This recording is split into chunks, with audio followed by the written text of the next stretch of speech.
hello lovelies! We are at again with another mini Hi everyone! So hello! Welcome to Chinatown! Ngayon, samahan nyo kami sa aming Binondo food trip!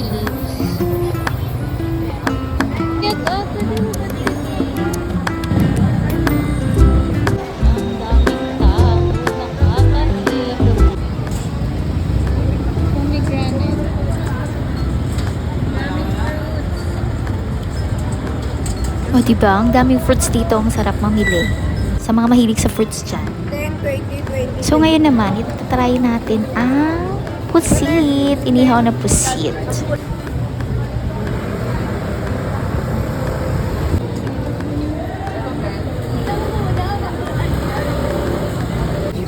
And pag inihaw na pusit, unlimited sibuyas.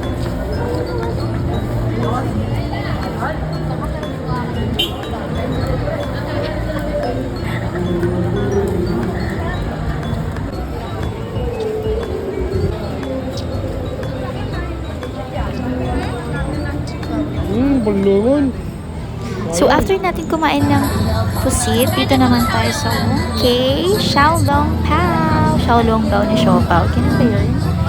Hindi ko rin alam. Pero tinry natin. Kasi ang daming pila. Grabe. So ayan, paunahan lang yan guys. Ayan. After we get the goods, ayan, titikman na natin kung masarap. Medyo mahal siya kasi 200 pesos. Yung lasa naman nito, hindi siya pieces ata, hindi ko maalala. Siomai, hindi rin siya lasang siopaw. Hindi ko alam, hindi ko siya kayang i-explain. Pero sakto lang for me. Hindi siya ganun kalasa. Medyo too bland for me kahit may sauce. And then after natin kay Wongkei, napadaan tayo dito sa may mochi. Pero guys, sobrang dami ng pila. Kaya lumipat tayo sa Shanghai Fried Siopaw. Ayan, pero dito madami pero pa rin. Mabilis naman yung pila. Actually, gusto ko pang itry yung mga iba dyan, pero baka hindi ko na makain. Kaya, tinaray na lang namin yung fried siopaw. Ayan, tignan nyo naman ang bilis-bilis nila.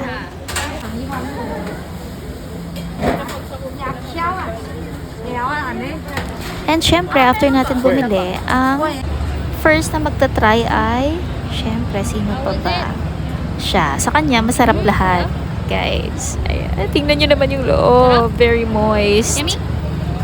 And then, ako first bite, masarap. Hindi siya kailangan ng sauce. Pero yung meat niya, para siyang lasang, hindi ko ma-pinpoint kung chicken, na parang tofu, na hindi ko alam. Ganun siya ka lambot. And yung bread niya, yung mismong, yung mantaw niya, sobrang lambot, as in. After nun, sinunod naman natin ang dessert. So, andito tayo sa may bilihan ng egg tarts. Kasi ang daming pumipila, kaya pumila din ako. Para i-try.